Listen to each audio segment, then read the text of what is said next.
This podcast is part of Another Happy Studios, the home of podcasts with passion.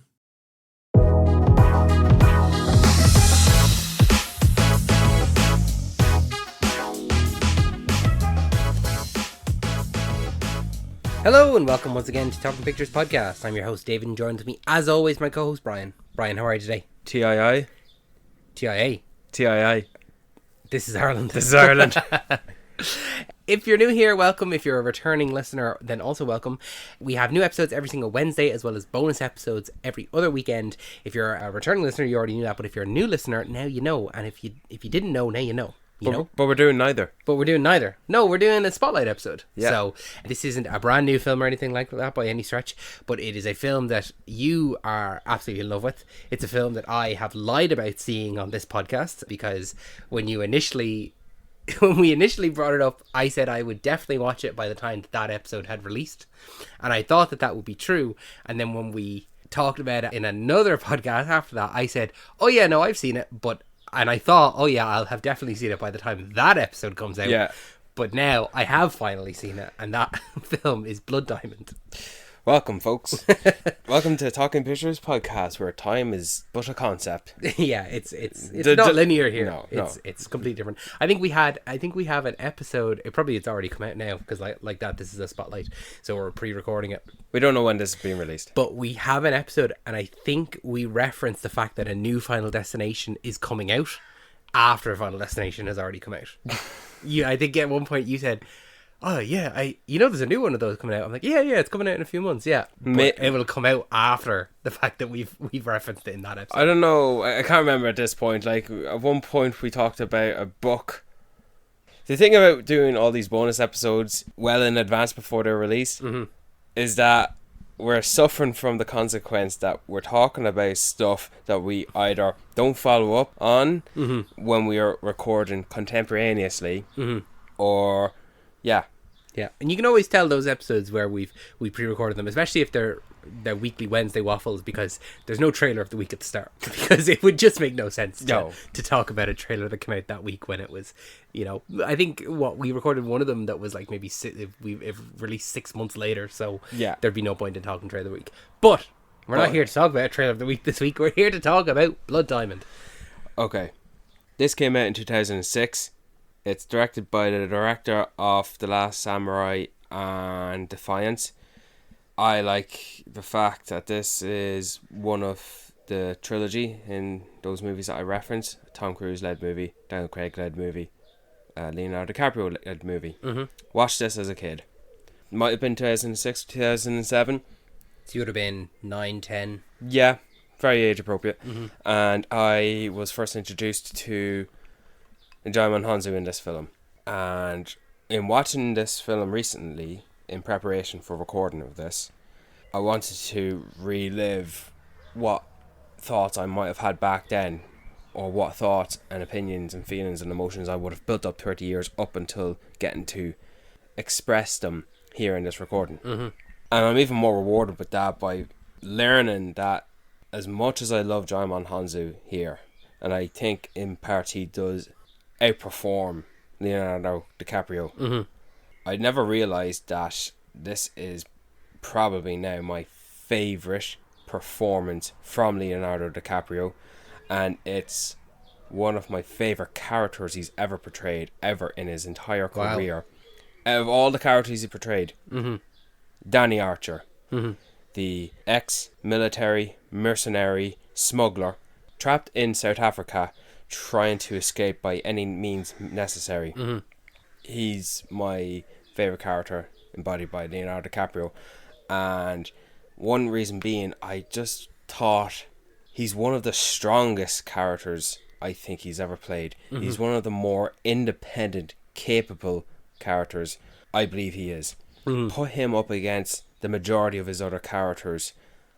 Danny Archer is taking charge and command in highly pressurizing situations where he got to make decisions quick. Yeah, because lives are depending on it. Like anyone could turn around the corner and pull a gun out, and like there is no begging for your life or anything like that. It's just anyone could die. And he's doing this all with the end goal to feed himself what he wants. You know, it's all to serve himself. He's a self-serving man. Yeah. Like, he's as close as what you'd expect Han Solo to be.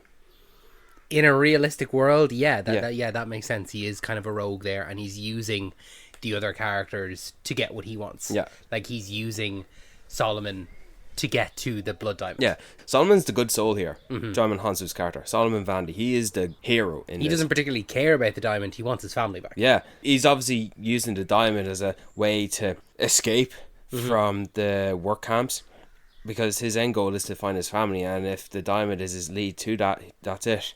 Whereas Leonardo DiCaprio, he's just using the excuse to get Solomon reunited with his family as a front, because he just wants the diamond. Like, even when he met Maddie and he wanted nothing to do with her when he realised she was a journalist, and then all of a sudden when shit hits the fan and the RUF attack the town that they're in, kill everyone in their sights, including the military, including the bartender. Yeah. That Set the bar on fire and dance along beside it, all in the name of we're freeing the people. You know, Yeah. no, you're killing the people. Yeah.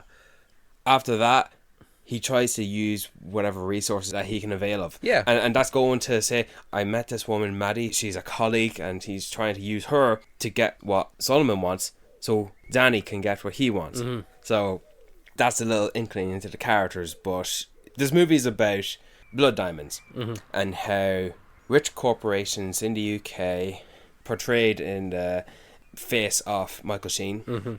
I do like when Yeah. Michael Sheen pops up in a He film like does, this. yeah. Like, he's a good, he's a really good character actor. Yeah. But then again, sometimes I think he should be considered more. Like, give him the right roles, he could be something akin to Andy Serkis. Yeah, I could. could see that definitely. Yeah. Yeah.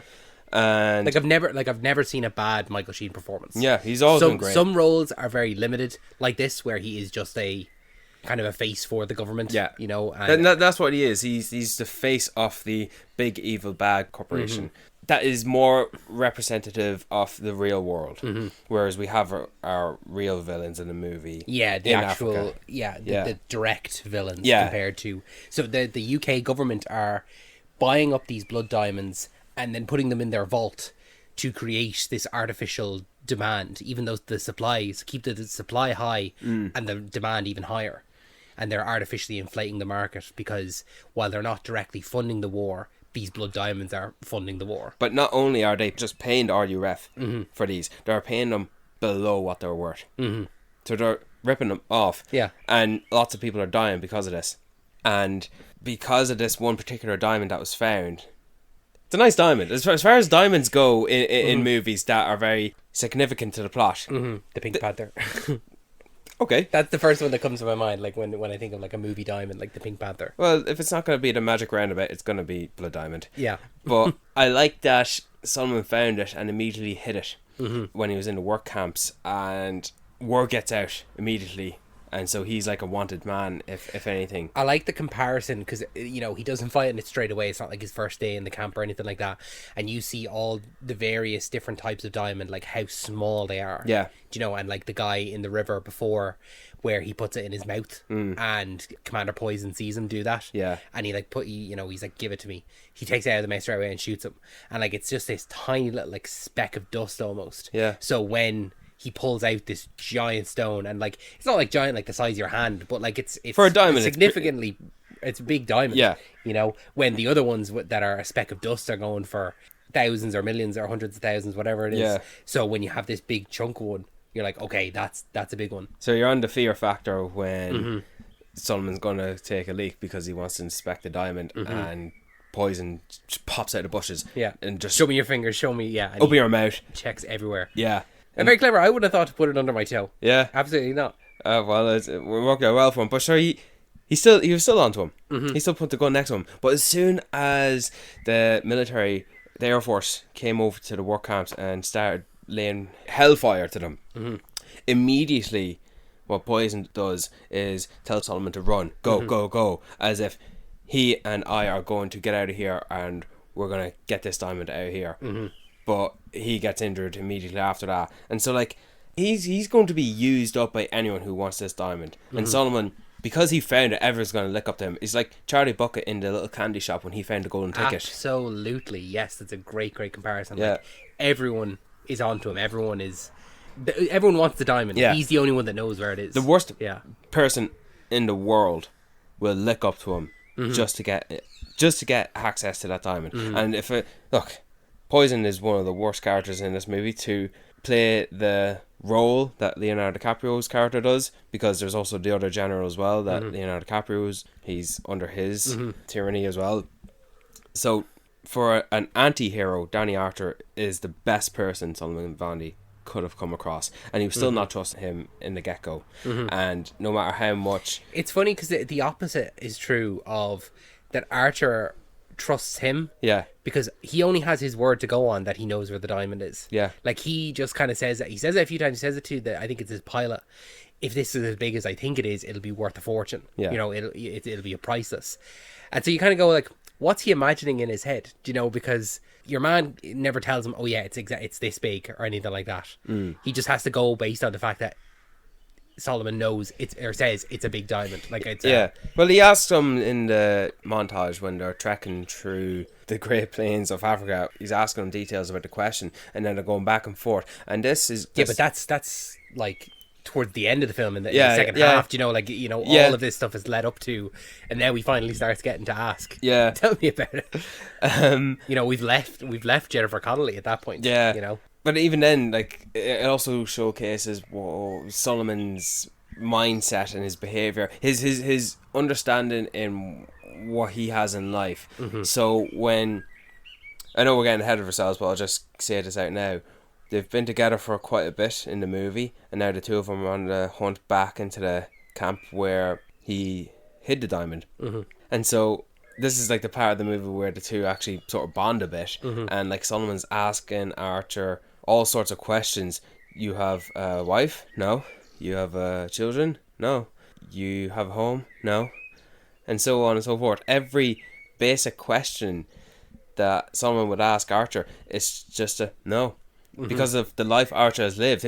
This is not the type of person that Solomon should be in the company with. Like, Solomon, he's the complete opposite to him. Yeah, because but he's Solomon has all those things. Yeah, he had at the start of the movie, at least. He has family. He has the simple life. He doesn't know anything else.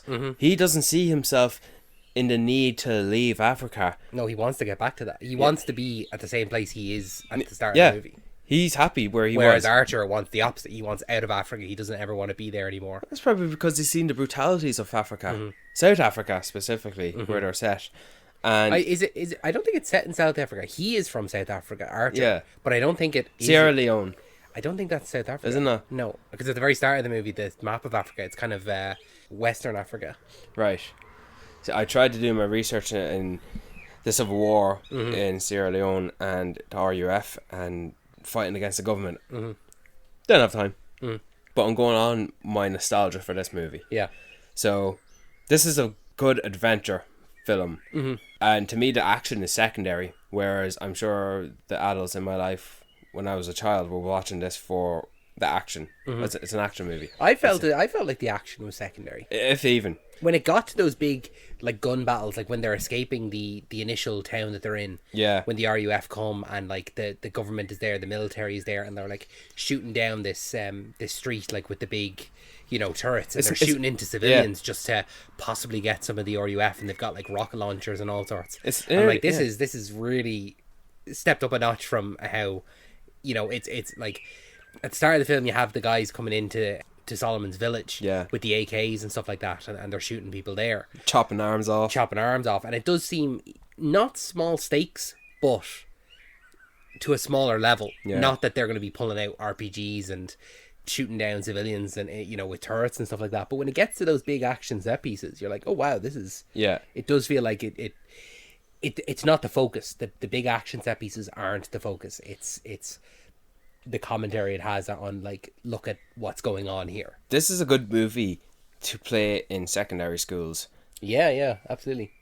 But the violence really cancels that possibility, I think. That's what stops the religion teacher playing it. That's exactly it. Doesn't stop them from playing Passion of the Christ now.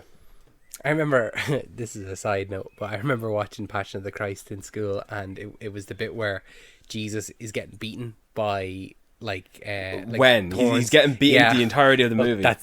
So it's, I think, before he like sees Punctious Pilot, and he's getting beaten like with whips and stuff like that. And the teacher goes, "Okay, I think I'm gonna skip ahead." She skips 15 minutes in. He's still getting whipped. She skips 5 minutes more, and they put down the whip. And then your man goes and he picks up another whip with like barbs on it or something like that, like an even more brutal weapon, and starts whipping him again. And she was like, "Oh, okay, maybe we should stop." And we stopped the film, and then the next day she had come back in and we started the film again from wherever it stopped beating him. Like she had done her research afterwards of like, when does this stop beating him? So that's just a little side note there of, why did they show Passion of the Christ in schools? Good Will Hunting, watch it. Good Will Hunting, I remember we saw the boat scene in The Dark Knight. Yeah. The one where you had to blow up and the teacher used it as a morality question and we had to debate it ourselves. Yeah. But sorry. You just wanted to watch the whole movie though, The Dark Knight. Like, I've seen this movie before, like, let's watch all of it. Yeah. But no, it's a good sidestep. But I'm not letting you get into this movie any further now without asking your opinion. What did you think of it? I enjoyed it. I really enjoyed it. I wasn't expecting it to... Like, I don't know what I was expecting, right? Because the only thing I knew of it was Djimon Hounsou was in it, and I knew Leonardo DiCaprio was in it with a South African accent. Those are the only things. And I guessed from the title of Blood Diamond that it would be about blood diamonds. Yeah. That's it. That's all I knew going into it. But I can confidently say that I quite enjoyed it. I don't know if I'd put it to the same level as what you said there, where it's your favourite DiCaprio performance. Now, that's just... Well, look... Maybe I overhyped that a little bit, but I'll take it to the grave. It's my favourite Leonardo DiCaprio character. Yeah, character. Okay, fair enough. Yeah. I don't know if that's the case for me. I'd have to go back and look through his filmography. But like, don't forget as well, right? You've had this since you were 10. You're 28 now. You've had this for longer than you didn't have it. Whereas I've had it since yesterday, 12 o'clock this morning. Not even 12 o'clock this morning. So it's 4:30 now when we're recording it. So you've lived with it a little bit longer than I have. But I enjoyed it. I'd say a negative I found of it though. I wish Jennifer Connelly hadn't left so early. Yes, I understand where you're coming from. Now I can understand why she left. Yeah, well, like the movie needs to take its fold, and that's.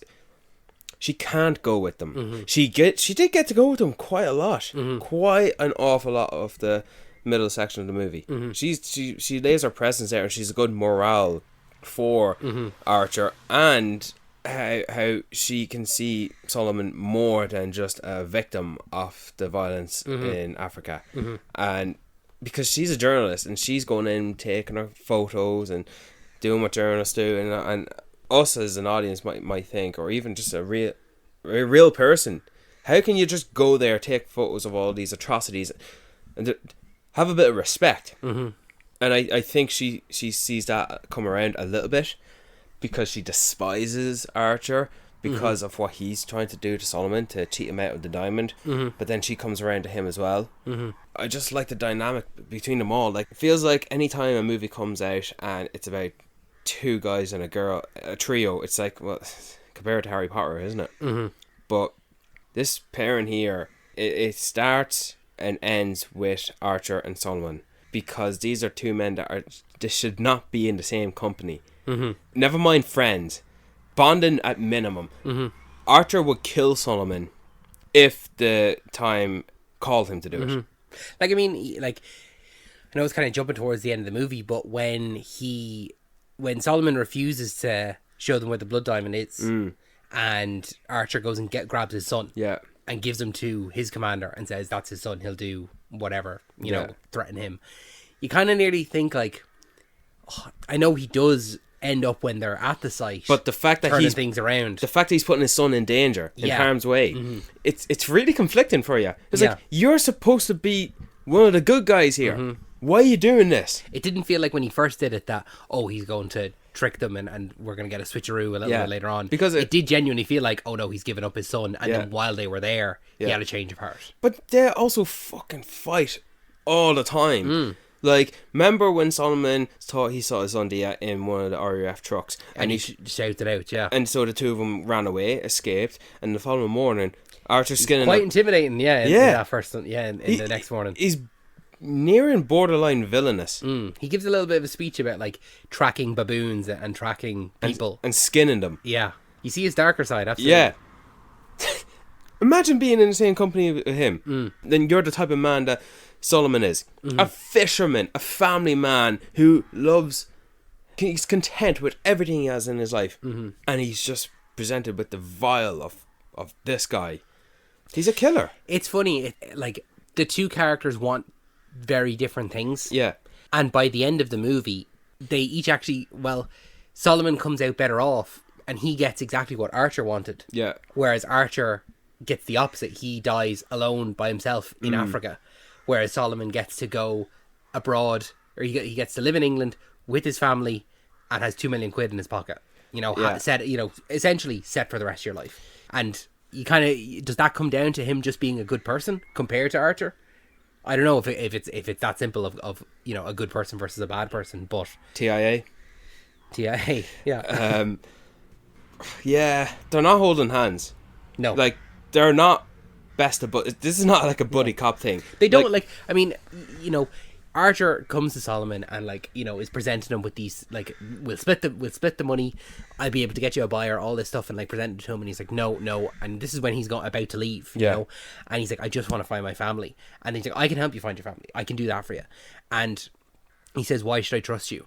And the only reason that they end up going on the journey together is because the RUF come in that moment and start shooting up the place. Like, I think had that scene been longer, had the RUF not shown up and it was you know, just two guys having a conversation, I don't think Solomon would have ended up going with him. He was like, I'd do it myself. But they're placed in this high pressure situation, which Archer is well used to and can cope in. Yeah. And so just kind of uses it to his advantage, like, come on, and saves him and endears himself to Solomon.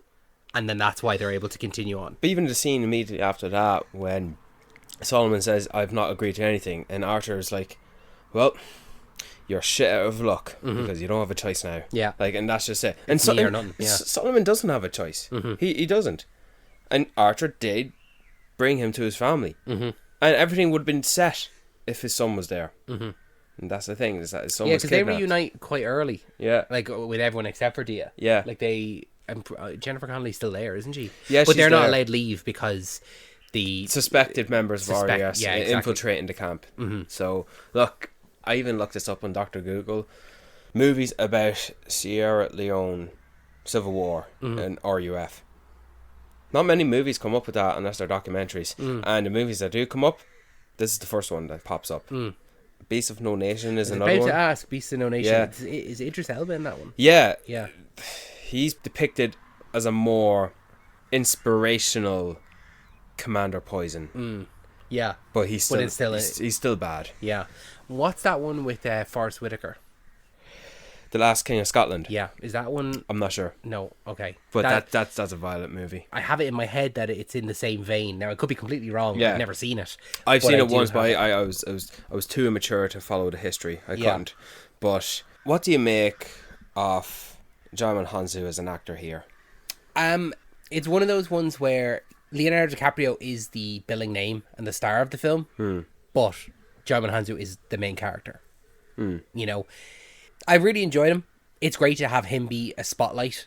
Like, he's not the leading character, but he's the main character. It's his story. Yeah. You know, and everyone is going to him. He has the knowledge, as opposed to other things where he sometimes is relegated to the background. You know, just springing to mind there the likes of Gran Turismo or Rebel Moon. The Quiet Not so much Gladiator, but but- Quiet Place movies. Yeah. Like, that he's there, and when he's there, he gets to shine. When Yeah. he's in the scenes, but he's not in every scene. the only other movie I can call out that he's in the spotlight, but he could be credited third or fourth, is Amistad. Yeah, with Spielberg. I've not seen that one, but I know that was kind of his breakout role, wasn't it? Like, well, that was yeah. his- But like this here, this put him on the map, but he still has not been rewarded by it. Do you recall any time I ever said Djimon Hounsou and raw rage? Yeah, I felt that in the scene where they are taken to prison. Yeah. And Poison is there, and he says, give me the diamond, and Solomon strips down completely naked, and he just like shouts, he's like, look at me, look, where is it, where could it be, Yeah. where is the diamond? You've You know, taken and everything from taken me. everything. It's a great scene of, like, that's raw emotion. Yeah. Like, there's no embarrassment or anything like that. It's you're stripping down fully naked Yeah. in front of this man, and also 100 other men in prison. and you're just like, I'm fucking 10 watching this. Like, how am I supposed to fucking take that in? Like, it feels like the laws of gravity is being broken right here. Like, this is stuff that a kid shouldn't be witnessing. But then he also, that raw rage comes out again when he's trapped behind the fence and he can't get to his family, and he sees that his son is not there, and he's not getting any answers on where he is, and he's just smashing the fence, and he gets a gun thumped to his face and to his hands, and he's threatened to be shot, and Archer has to pull him away. And like, I feel like that's one step into the direction of them becoming a team, because that's Archer looking out for Solomon, even though it is only for Archer's self-gain. Yeah, because he doesn't want to be making a scene and But have the he guards. doesn't want him dead. Yeah. Oh yeah, but yeah, absolutely, yeah. Because if he's dead, the He's diamond is lost. He's not getting out of Africa. But even throughout the journey, as I said earlier in the episode, where from me and you as Westerners, we see the simple things that Solomon has in his life, and that's like non-existent to Archer, not because he's a Westerner, but because of the life he's lived and the things he's done in life. Asking him about what he has in his life and what he wants to get in his life, and how he thinks, well, if you get this diamond, then you will get the money. Yeah, well, then you will have a wife and kids. And like, it's like Solomon thinks that's what Archer has to do because he sees himself as what a man should be doing. Wife and family and a living job to make life better for your kids. Stereotypical, like, you know, for lack of a better term, the American dream Yeah. of having a wife, kids, a roof over your head, and a bit of land, you know, Yeah. and a good job that you enjoy doing. You Yeah. know, and that's... But Solomon sees that as an innocent thing. Like, let's kick the American dream out of that. I don't want that here. Maddie's the only American in this movie, and I'm content with that.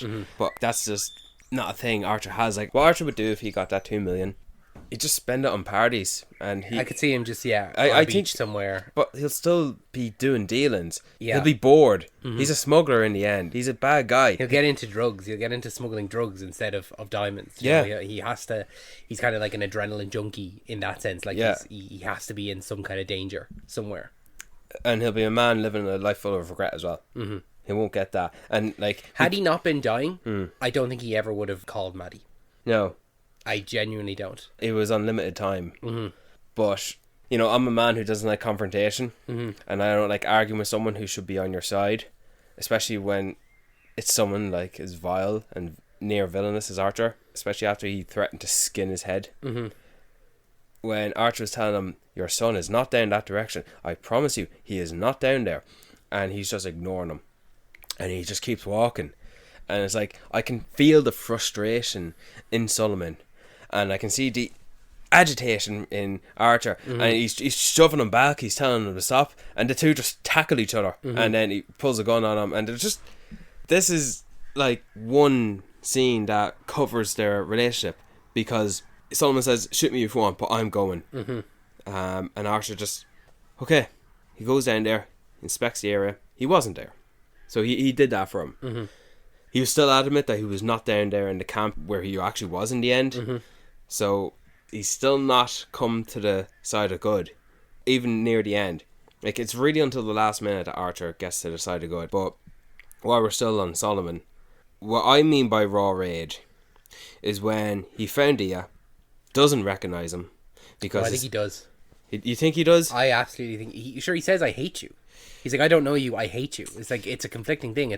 He's indoctrinated fully into this army now. He does absolutely recognise him. He says he hates him. Yeah. And he says he hates him because he's a traitor and he's a fisherman.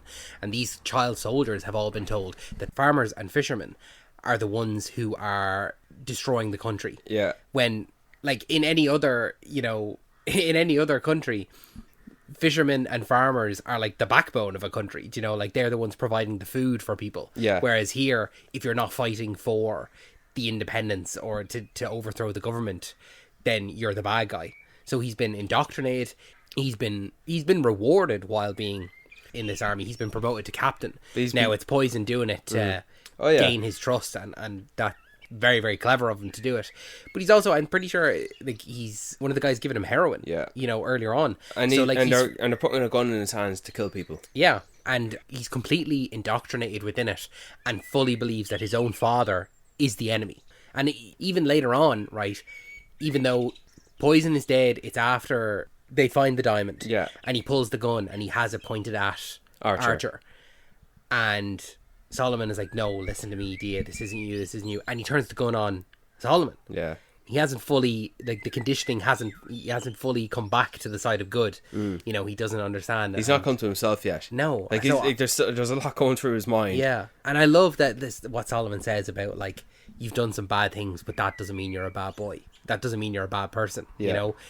This was a moment in your life, and you're the victim here. Yes, you did do those bad things, but someone made you do them, and that's them that did it. But I fully believe that he did recognize him in that moment. What a scene to capture a father's love for his son. It was hard to watch. Oh, it's not easy at all. No. But he was on his knees and a shovel's thrown in front of him. Mm-hmm. And Captain Poison, he's got his little signature scar. Yeah, and he gets that after the initial explosion. yeah. And the things he tells Solomon. I do not need to kill you, Solomon Vandy. I will find your wife and daughter, and I will rape her, and I will slit her throat, and I will keep your daughters for myself. While also threatening his son, who, from his son's perspective, thinks he's been raided by this fatherly figure in Captain Poison, who's been looking out for him. It's just not the case at all. It's just pure manipulation. How crazy is it that someone could be saying that about your mom and your sisters, and you pay no heedance to it? Like, yeah, I understand. Like, yeah, that's what he's gonna do. And Like, so- he doesn't have a moment where he, like, Reacts. looks up at him or reacts or, like, what are you saying, man, or anything like that, or turns on him or anything. He's zoned in on Solomon because you're right. He does recognize him. He does know that's his father, but he's conflicted with what he's been taught, what's been drilled and ingrained in his mind. Can you imagine Solomon just sitting there, being told all this? Like, this man at the start of the film was walking this boy to school and was saying, oh no, you're learning too much in that school, like, you need to come, fishing with me. And he's like, no, I love going to school. And this is a kid who loved going to school and loved learning things. Yeah. And now here he is, like, having killed people and is hearing all this stuff. Like, it's a real tragedy that this isn't fictitious. No. That there are child soldiers anywhere in the world, that they've been put through stuff like this. When the military comes in with the general that Archer is in cahoots with, he actually plays the Mummy in the Mummy movies. Did you recognize that? I did actually, yeah. that's I, him. I recognised the actor, but I couldn't have said, if you said, do you know where you know him from? Yeah. It's probably the one movie that I know him where he speaks English. That's the second or third time in this movie where the military comes in to shoot rockets and gunfire on the likes of RUF, where it provides an advantage for the character stuck in that position. Sometimes it's Danny Archer, but in this case it's most of the time actually it's Solomon Vandy, and he does try to get Dia away, but when Poison goes after him, he does not hesitate in defending himself, and he whacks the shovel off his fucking face down to the pit of water. And there's this one moment where I think someone told me this as well, and so that's why this is a moment where I will always think about Djimon Hounsou, that he's gonna go fucking nuts here. He goes angry, he goes, the screams he does, and the shot where Djimon Hounsou roars the fucking heaven, and he just goes after Poison with the shovel, and he just plants it to his fucking head, and the blood splats off him as well. He does not hesitate. That is rage and anger, and I believe he would not have done that if he did not threaten to kill his wife and rape her beforehand. I think I agree with you 90%. He wouldn't have done that had he have not indoctrinated his son. I feel as though I understand the threat is a terrible threat. Right? Yeah. You wouldn't want, obviously, any of that to happen ever. But it's one he Any- knows he believes he'll do. He does believe it. But Because he came back and got his son. I think the fact that his son, he doesn't know now at this point, like, will he ever get his son back? Yeah. Right. His son, even though he's there, he could very much be taken away from him. Like, he'd never get to see his son from the start of the movie. He'll never see that version of him again. Yeah. So I think had he have not done that, he might not have gone that crazy. But I do think the fact that he took his son away from him, that's what really pushed him over the edge. Yeah. He was a good adversary for someone like him. Like, in my mind, Commander Poison is the nemesis to Solomon Vandy. He's his foe. He's like the Joker to the Batman, Yellow Jacket to Ant-Man, Reverse Flash to Flash. Whereas the general of the army that's what he is to Danny Archer. I like the actor as well that plays Poison, David Harwood. Yeah, I don't know much of him, actually. I'd know him from Supergirl, from some of the CW shows. He Right. appeared in that. He played Martian Manhunter. Oh, right. Okay. That's good. Good bad guy. Absolutely. I like the accents they put on as well, because I think he's British, actually. Yeah, I think he is. Yeah. I think you're right, yeah. So, like, it's good. Whereas that's Djimon Hounsou's accent, that's actually his accent. I like that he plays up to that. And Leonardo DiCaprio's South African accent wasn't that bad either. I think it was fucking great. I think he pulls off... Coming from someone who's not South African, Yeah. I thought he comes across as a great South African. There's a little touch he has where he calls people bruh. Yeah. And I think that's... I know that South African people do say that a lot as well. So, Yeah. like, the fact that he has that in there. Can I give you one little criticism I have over the film? Okay. And it's not exclusive to this film. Other films do it as well. Okay. Drives me nuts when two characters whose first language isn't English are by themselves and speaking English to each other. And what is this in particular? There's a lot of times where, like, Solomon is with his wife or son or anything like that, and they're speaking English to each other. And it's like, you're only speaking that for us, the audience. You know? I think that any time that characters who they speak a different language, Yeah. that they should just speak that language when it's just the two of them. Don't they do that at the start, though? They do it sometimes, but sometimes they'll start in one language and switch to the other. I don't think that's an issue. I think they should be rewarded with the fact that they showcase they can do it.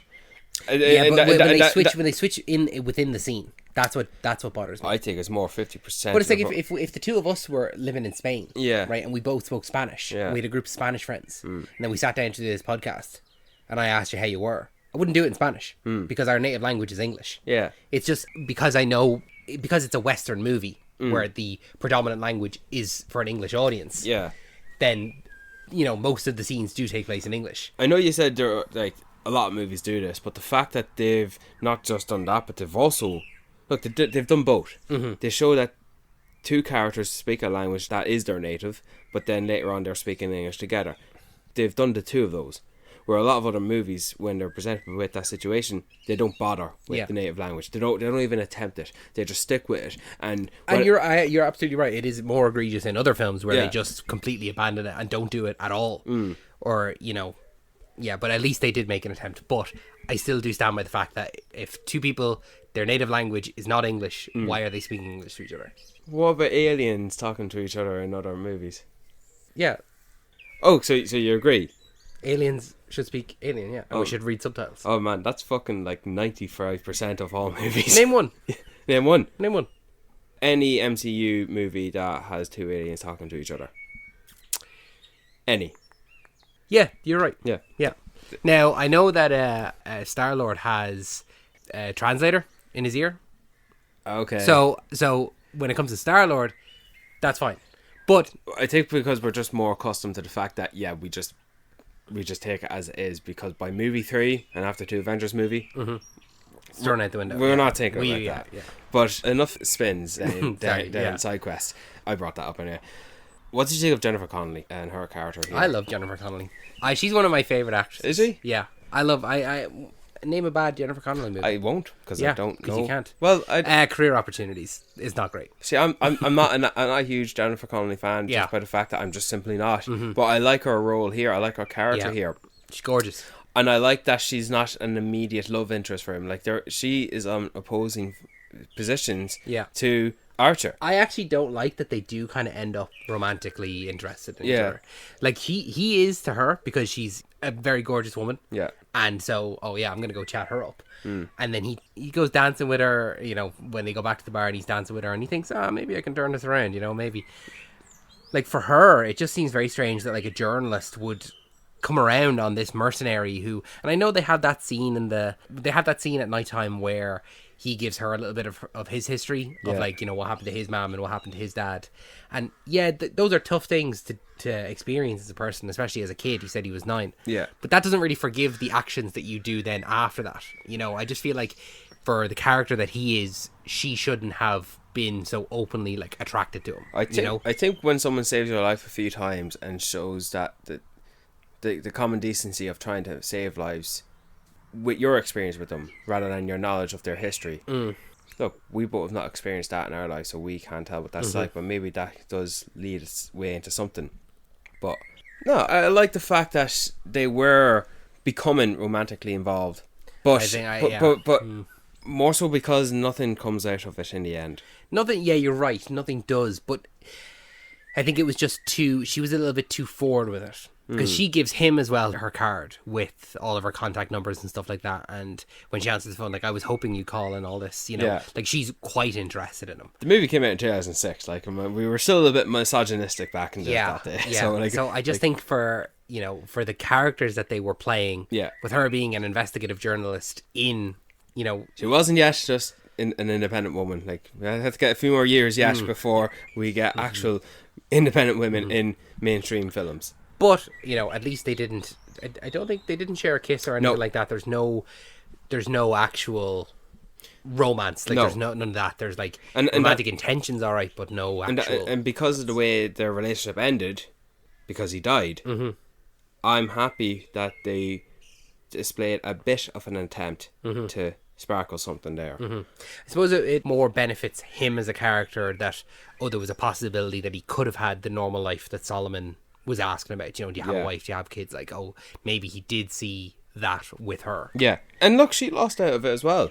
Because how many attempts she tried to make over the phone to get him to tell her where he was so she can get some help to him. Yeah. And if I was in his series, I'd be like, yeah, I'm going to have to stay alive a lot longer for something like that to happen. But I liked it. I liked that a lot. And what I really liked here in this movie is just one moment is... Before he asks her to distract the soldier so he can grab some provisions to go on their trek, she takes a picture of him. But we don't see him having that picture took until the end when Solomon opens... in the book, or in the Bet magazine. He's reading that article that Maddie wrote. And that's when we see the picture that she took of him. And I have two things to say on that, and that's probably just a me thing, because I just love this movie. Is that's another visual medium for us to see Danny Archer again. Yeah. Well, it's the only way that Solomon or Maddie will ever see him again is that photo. Like, presumably she only took that one photo of him.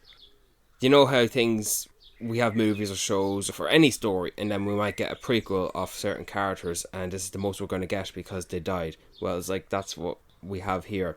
Danny Archer died. We won't be seeing him again. And anything further we do get to see him of, it's not going to be flashbacks or dream sequences. No, it's this still photo in this article here, and I like that. This is like a display and a showcase on this was a man. He had a role in this entire situation. Bad, yes, but he was here. And the other thing I wanted to say about that is it felt very real. You read any article about a situation, even if it's taking place in a different continent, and you can just pick it up on that. Even if it's a book and it has pictures on it, you're looking at a picture of someone who existed, of a person. I just felt that moment in the end captured that feeling for me.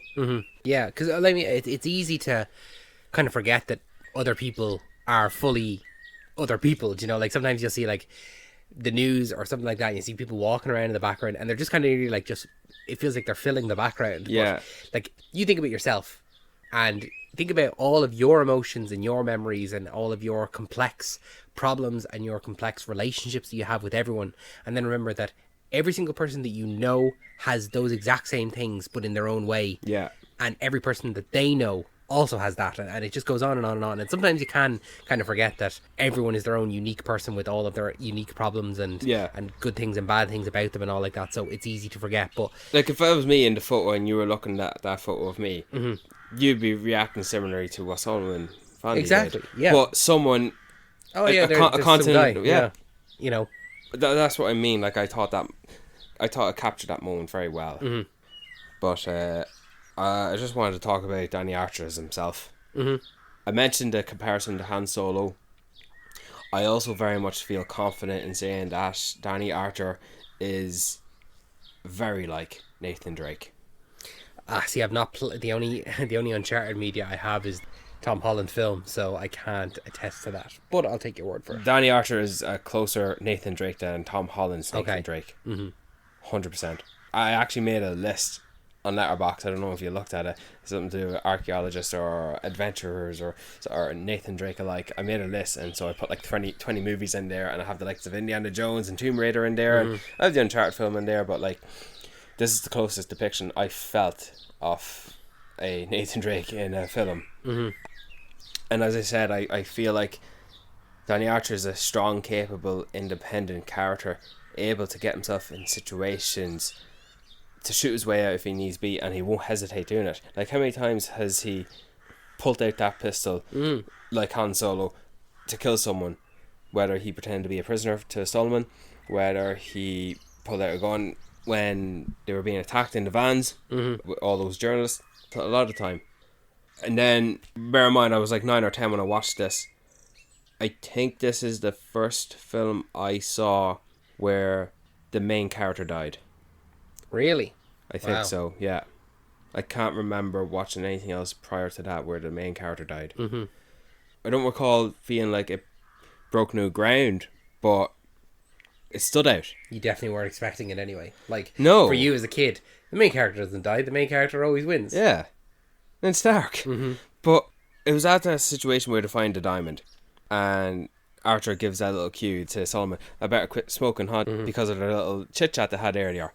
Back to the simple things of the simple questions a man like Solomon would ask Archer. Why do you smoke if it's bad for you? And then Archer's like, just another thing, another simple question I just don't want to be dealing with. You know what? Find me this diamond, I'll quit smoking. And he says, I'll quit smoking. Solomon knows, okay, he wants this diamond for himself, which means I get my son. And that was a quick turnaround to... Archer took them all out. Yeah. Like, he took all the soldiers, and there's only a few of them, but he took them all out there. And like, I like how quickly edited it was done. It was shot quick, but it was edited together quickly. And Archer ran into the bushes, and the way the camera was framed, the general was shooting in a certain direction. They was going to pop out, Yeah. further into the bush, but no, he came back again. Yeah, he came back in the further away, and I like that. Well, it's similar to the scene earlier when they go to the bridge, the one you referenced there when he's a prisoner. Like, Yeah. I thought initially, oh, grand, they're going to go and he's going to have to pretend to be RUF, but I mean, they get like 3 steps in and he pulls out the gun. Yeah. You know, it was just that initial catch them off guard Yeah, without pointing their guns, and then he's taking command of the scene. Like, the Solomon is it's his story, but Danny Archer is in charge. And I like that little moment where he didn't realize he was shot. That he was collecting himself, and he felt that he was shot in the side, not far from his heart. And what I like about this final trek to the mountaintop, I'm not saying it's the same level, but like, it did remind me of Frodo and Sam in the last few steps to Mordor. but carrying him up on his shoulders. Come on, where were you at, emotionally with that? See, I wasn't there like emotionally, to be honest with you. I kind of thought like, I want to see that the wound is bad, Yeah, that he's not able to walk himself. Yeah. And I feel like I didn't get that. Like, even when we did see kind of the wound, I was like, it's just grazed the skin. Like, it didn't. oh, the bullet's in there. Yeah, but like, I just didn't. I would have maybe, I don't know. Not that I would have preferred more bullet holes or anything like that, or like maybe just, I don't know. I wasn't there fully emotionally as you may have been there. He carried him over his shoulder, and the way he was breathing as well, like he was gasping for air. He was in a lot of pain. He Yeah. seemed like he was like, stop. Like, he Yeah. genuinely did No, not want to be taken No any further. more, no more. And then he took the diamond out from his pocket, and he finally laid his eyes on it. And this is going back to the bonding. Like, I thought you were taking it from me. Yeah, I thought about it as well. Yeah. And then just, this is where we wanted the relationship to go. We just didn't want him to die. We didn't want it to end here. To think about where it started off with them, to where he's given Solomon his gun, to say, you point this gun at the pilot's head if he fucks around. Don't trust him with anything. I would have thought he was best friends with the pilot. Yeah, Like, absolutely. it's yeah. not the case That at they all. were on the same team, all right. Yeah. And they were interrupted with their final goodbye, and he just tells him to go. I like his attitude is still the same. Soldier shouting, "Archer, you're a dead man." Ah, yeah. Like, You know what was another one a little bit earlier on? Is when they were driving and the two kids at the bridge, or the two kids were on the road and they shot the driver. Yeah. You know, and he says, "Don't talk," and he's driving and he's giving your man instructions, the one that's just been shot. Yeah. He's like, "How far away are we?" And your man goes, "You told me not to talk," and he goes, "Oh, comedian, are you?" Like, I thought that was a really, really Yeah. funny moment, and that was like nearly carried through almost to that scene where Yeah. you're a dead man. Yeah, well, you don't know how right you are. man, I love the music in this final sequence as well. The score, the Blood Diamond score. I'm not going to make a bonus episode on our top 10 favorite scores, but man, this will be one of them. And like I get goosebumps with this one. And I like what you were saying earlier, because Solomon got the dream that Archer wanted, and Archer got a dream he never wanted, but he placed his hands into the dirt and mixed it with his own blood, and that was a reference to earlier when The commander was saying that's why the dirt is so red. It's stained with the blood of all the people that fought for the land. Yeah, and so he fought for the land, and so look, he died a hero.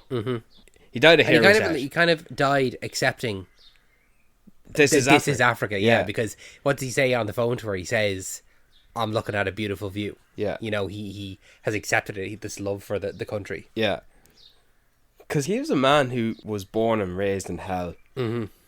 And this isn't a race thing, but like the fact that he's white as well, and he's trapped in a predominantly black country. I mean, he grew up in South Africa with apartheid. Yeah. Do you know where?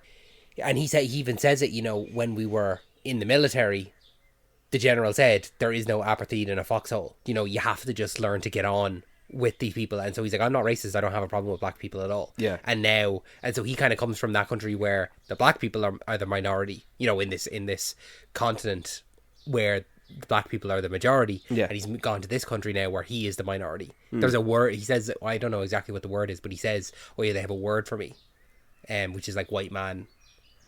I can't even remember what it was, but they have a specific word for him. Yeah. That's how, you know, rare he is, that they've created a word just for him. Yeah, You know, the blonde hair doesn't help either. definitely not. No. But And the rugged good looks of a young Leo DiCaprio. He's a fine looking chap. I've never rooted for someone more to get money like Solomon Vandy. Being shown the £2 million and that it is not enough. Because that's not what he was there for. No. What was his goal the whole time? Whether it was with Archer or whether it was with Michael Sheen. Yeah. I want my family. Yeah. That's it. It's not like he could, you know, oh, no one else will give you this much for it. And it's like, he's not going to ask for fucking £5 million, mate. He's going to ask for his family. Like, Yeah, and he got them out. He got them. He got them out, which good on him, and he got his comeuppance, so to speak. As anyway, someone as corrupt in a high level position in the government, in his empire, embarrassment. Thanks. Disgrace. Probably resigned. Yeah, maybe. And Solomon becomes a speaker. Yeah, and spokesperson for these atrocities that are taking place over the Blood Diamonds. I genuinely feel like that is the type of person Diamond Hanzo would be. Idris Elba as well, as a matter of fact. I think Idris Elba is from England. Yeah, but I don't know what country he's trying to propel filmmaking in. I don't know if it's Ghana or Nigeria, but it's one of those countries. Like, I think he's looking to move over there. Oh, okay. But yeah, the movie as a whole, I don't know why this stuck with me. It just did. It's a very advanced film that even I still can't wrap my head around in its entirety, because it's from an era that I was a child. I have no other reason to go back and search for that unless it's out of my own self-gain, my own self-interest for it. But it's a really good movie. And glad you liked it at the very most. Yes, I'm glad. Because there's nothing worse than when we do these spotlights and one of us says, "Oh yeah, let's watch this movie," and one of us likes it and one of us really doesn't like it. Yeah. AKA Johnny English. Or The Last Action Hero. Or Last Action Hero. Oh, both of them mine. God damn. Pick better picks. The only one you've had of that was The Accountant 2, but it wasn't a spotlight. It was just... that doesn't when count. we were, That doesn't count. You happy to wrap it up there? Yeah, I'm content. Good. Thank you, Brian, so much for suggesting this Spotlight episode. Thank you so much for listening to this episode. If you enjoyed this episode, make sure that you're following us on all of our social medias, as well as subscribe to us on your favourite podcasting app of choice. We've new episodes every single Wednesdays, as well as bonus episodes every other weekend. If you can hear birds in the background, I'm very, very sorry. We're recording this in the middle of summer, and we had to have the windows open, so apologies if there are any kind of noises in the background. We'll try our best to get rid of them, and if they're not there, then just take this bit out, Brian. TII? TII, yeah, this is the countryside of Ireland. What's that? This is Ireland. TICSI. Oh. CSI. Brian, any final words before we let these people go? Yeah, when I watched this recently, I reviewed it, so I have it on record. We've never been graced with the raw rage aggression from Djimon Hounsou since that one scene, which I mentioned previously. Mm-hmm. And yeah, Danny Archer is my favourite Leonardo DiCaprio character. And 5 stars. 5 stars? 5 stars. Good, nice. What about you? I'll give it 4. You'll give it I'll 4. Give it 4. That's a good solid 4 right there. Yeah, it's a solid 4, absolutely. Yeah.